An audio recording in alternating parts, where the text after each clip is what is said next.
Just this week, news emerged that Microsoft is set to conduct another round of layoffs. New at 6:30, Redmond-based Microsoft is planning more layoffs this year. The company tells King 5 the terminations will focus on what it considers underperforming employees. It says the tech layoff wave persisted throughout last year, following the trends of the previous years where there were significant workforce reductions. 2024 saw more than 150,000 job cuts across 542 companies, according to independent layoffs tracker layoffs.fyi. The biggest names like Tesla, Amazon, Google, TikTok, Snap, and Microsoft conducted sizable layoffs in 2024, while smaller-sized startups either trimmed their workforce or shut down operations altogether. Units affected, they also include hardware, engineering, ad sales. So far, last night, CEO Sundar Pichai told his workforce to expect more cuts. But even as uncertainty looms large now the world over and even closer to home, with companies like Infosys delaying annual salary hikes, there are still some bright spots and positive stories in the largest tech talent pool in the world. For instance, American software maker IBM has planned to boost its technical leaders in India by up to 30% over the next 3 years. And that's quite something, especially for a company that has such a rich and interesting history. The Arwork New York headquartered International Business Machines Corporation, or IBM, was incorporated in 1911 and began making punch card tabulators and other office products. From punch card tabulating systems to electric typewriters and even building high-speed electromechanical calculators for World War II, IBM has done it all. The company then moved on to producing computers, and by the 1960s was producing 70% of the world's computers and 80% of those used in the United States. Today, IBM, or Big Blue, is among other things the largest industrial research organization in the world. To be sure, even as traditional tech companies are lagging behind in the AI race, IBM has been leading the charge in quantum computing. The company is present in more than 175 countries. Among them, India is an important market, not just for the business, but also from a talent perspective. IBM has a sharp focus on talent and business expansion across Tier 2 cities in India at a time of chill in global hiring. The technology giant has already doubled its overall headcount in India, following its 2 labs and client innovation centers set up in Kochi and Ahmedabad. Of its around 282,000 global workforce as of December 2023, rough estimates suggest that nearly a third are based in India. But to talk more about the company's plans, we have with us Sandip Patel, Managing Director for IBM India and South Asia. Sandip is responsible for all of IBM's sales, marketing, services, and delivery operations in the region, including Bangladesh, Nepal, and Sri Lanka. In addition, Sandip also plays a key role in enabling capabilities across IBM's global missions in India, including research and innovation labs.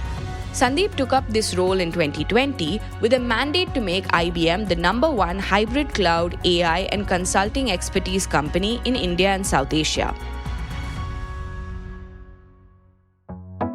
Listen on to our latest Corner Office conversation. It's Friday, the 10th of January. I'm your host, Diya Rekhi, and you are listening to The Morning Brief.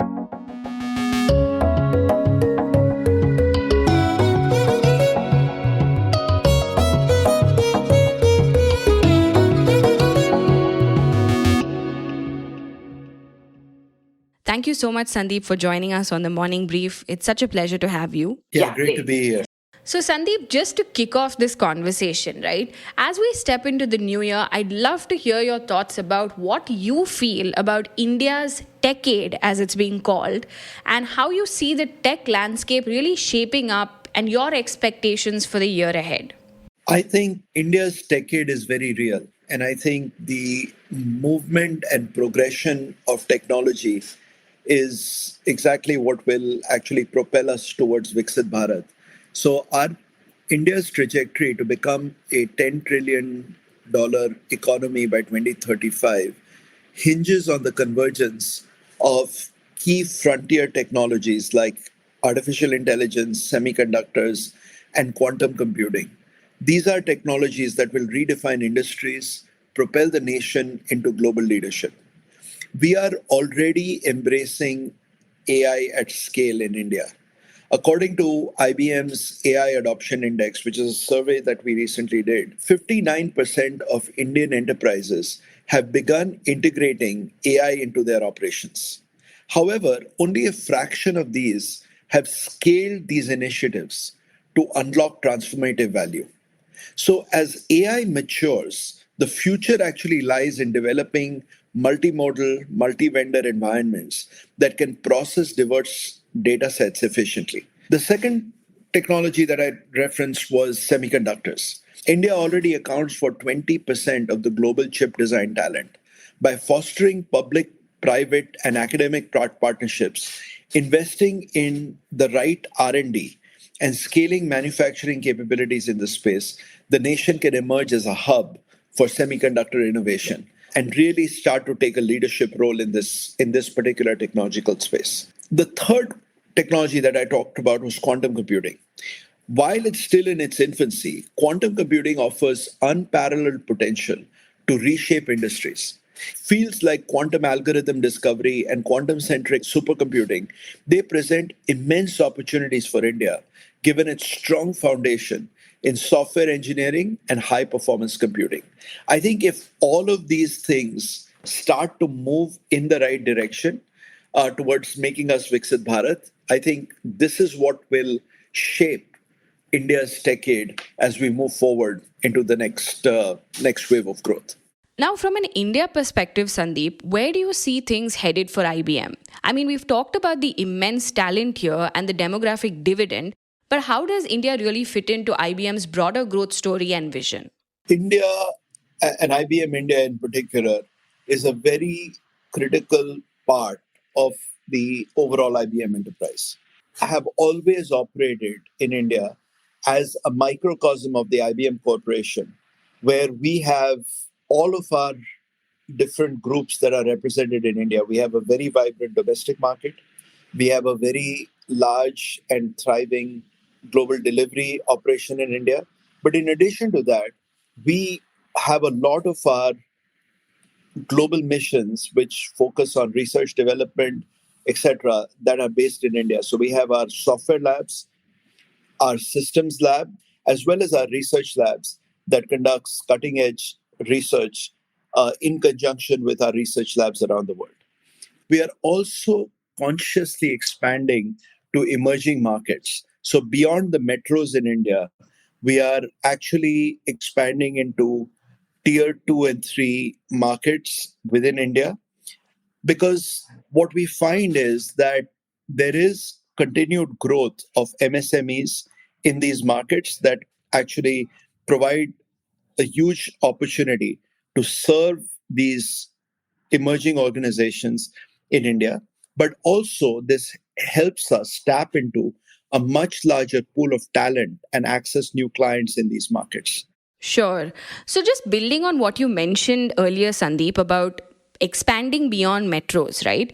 Like you have this recent office that you opened in Kochi. What's the plan moving forward? I mean, are there other offices that you're looking to open soon? Where will these be? What are the kinds of functions that you're focusing on in these tier 2, tier 3 cities?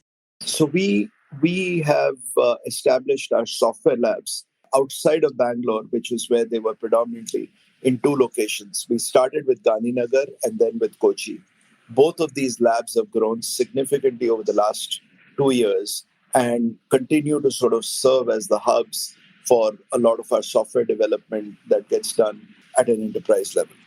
In addition, we have also opened delivery centers in tier 2 and 3 cities. So the last few that we opened up were in Mysore, we opened one in Coimbatore, we've opened one in Bhubaneswar. And we continue to look at options where we can continue to expand in these emerging cities and emerging regions. So one of the reasons why we picked Gandhinagar and Kochi as initial sites for our software labs is we also have some of our ecosystem partners, such as TCS, Wipro, who we work with in our software space, who also had picked these locations for some of their operations.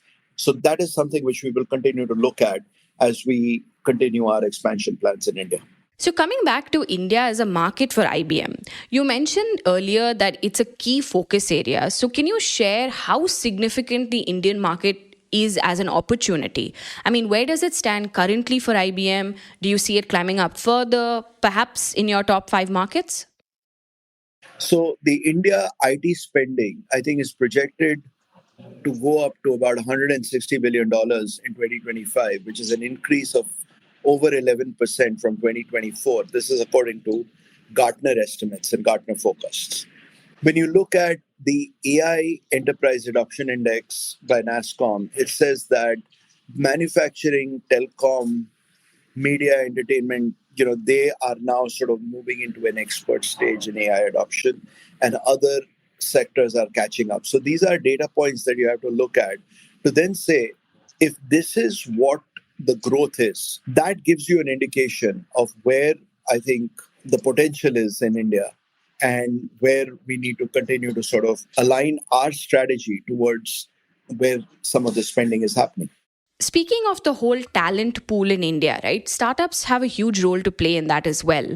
I know that IBM works very closely with startups, and I wanted to know if you can share a little bit more about the kind of work that you're doing with startups and what you expect to focus on more in the coming year. Sure. So we continuously further integration with our partners across AI and the hybrid cloud ecosystem, where which gives businesses options on where and how to work with these technologies, which are tailored to their needs. Now, major players like Infosys, Kisan AI, Vadhwani AI, Sarvam AI, they have integrated our Granite models into their AI ecosystems. So, one of the things that we do very consciously is work with both startups as well as ecosystem partners to embed our technologies into what they are doing to really enhance the offerings that they can bring to market. Now, this collaboration is clearly fosters innovation, which is tailored to India's unique needs from agriculture to vernacular language processing, etc. So, at our last Think conference in September last year, we announced that working with one of the startups, they are using our AI platform, Watson X, to power investment modeling, investment decision making, responsible investing, and so on. And they signed a deal with one of the major insurance companies, Star Union Daiichi Life, to basically help them drive their responsible investing processes. We've also announced new collaborations with Adobe, AWS, Meta, Microsoft, Salesforce to expand Watson X technologies across the AI ecosystem. So we work with both ecosystem partners, established ecosystem partners, as well as with startups in a very, very similar manner, which is by enabling their solutions and innovation powered by IBM technologies. You mentioned Watson X being used by a startup, and I myself have come across some interesting use cases, but I'd love for you to share some exciting upcoming use cases or collaborations with startups where they're leveraging Watson X or other IBM technologies. So let me give you another example. A few years ago, we had worked with AgTech startup to transform agri-business for farmers in rural India by using hyper-local weather forecast data to help farmers make informed decisions for better crop output. Very recently, and I can't give you the name of the particular state, but working with one of the state cricket associations, we've actually used Watson X to help them analyze player patterns that enables them to do more targeting coaching of players based on an analysis of how the players have played over a period of time. This is basically bringing AI to cricket and more precision cricket, if you will, which is sort of an application of something that we've done globally in the area of tennis and other sports. So these are all the different kinds of domains where I think AI will have a lot of relevance and which we will continue to sort of build on as we work with both clients, ecosystem partners, startups, and the government. This is more of a personal question, Sandeep, but how do you feel about AI? I mean, does it ever concern you knowing that it can analyze such detailed aspects of a person's life, be it their habits, preferences, even decisions? As an outsider, it's a bit unnerving for me to think that AI can have such deep insights to the person I am and what I do. So, what's your take on its role and impact? As with any technology, there's always trepidation of how technology, I think, will get adopted, how it will proliferate, how it will change lives, and so on. Technological innovation, technological advancement actually does not scare me. I always look at it as the potential that it provides, not just to you as an individual, but to society at large, for enterprises to become more productive, and so on and so forth. In all of this, what becomes really, really important is how we ensure that any technology that is driven is used very, very responsibly.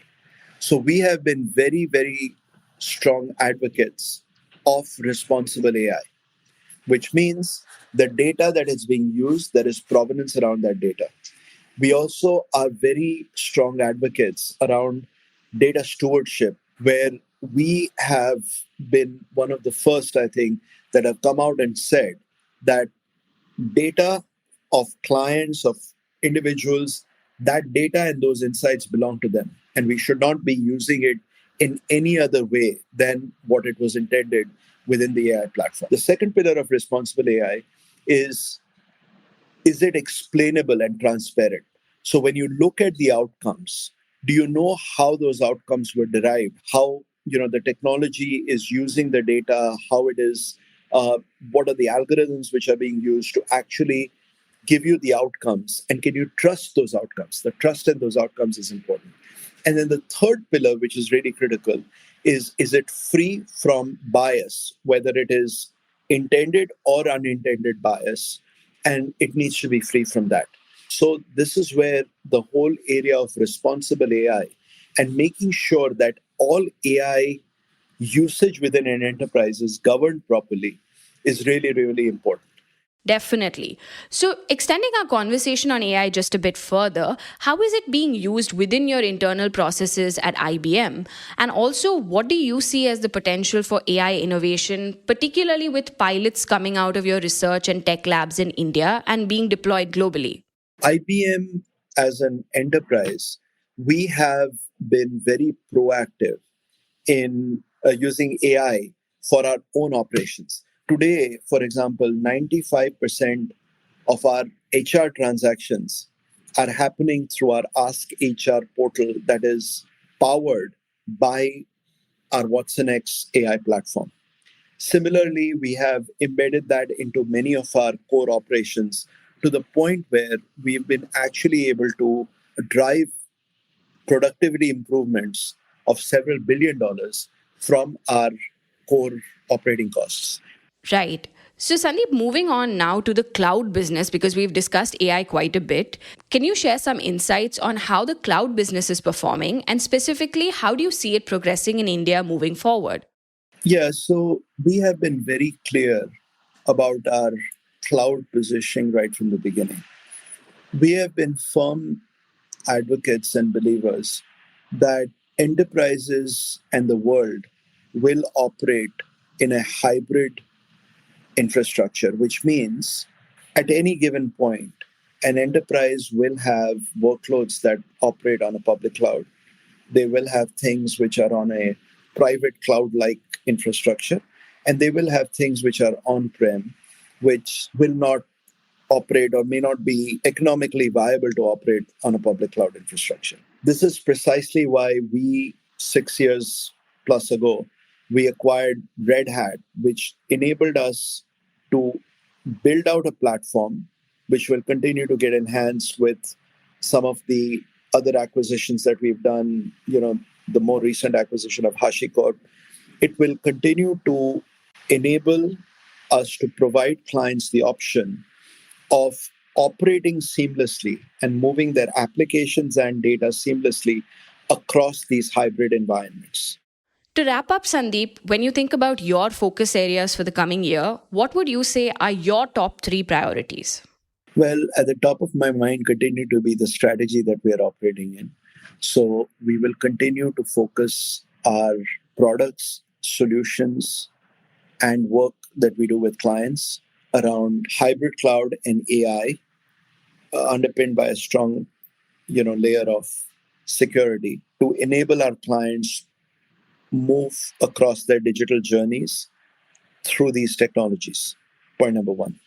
Point number two, we will continue to sort of look at expanding our footprint in India and growing with the market in areas that are driving growth, which include some of the industries that are obviously growing, such as financial services, manufacturing, telco, and others, but also doing that in the tier 2 and 3 cities where we see the expansion happening within India, as we've seen over the last few years. And then the third domain is continuing, to our focus on skilling both our own employees, but also skilling more broadly in the country, and really building out our ecosystem partners and enabling them to make our technologies more consumable to the market. That's it for today. It's Friday, January 10th. I'm your host, Diya Riki, and you were listening to The Morning Brief from The Economic Times. This episode was produced by Surohini Jain and sound designed by Rajas Nayak. Keep listening to The Morning Brief for more such corner office conversations wherever you get your podcasts. Have a great weekend.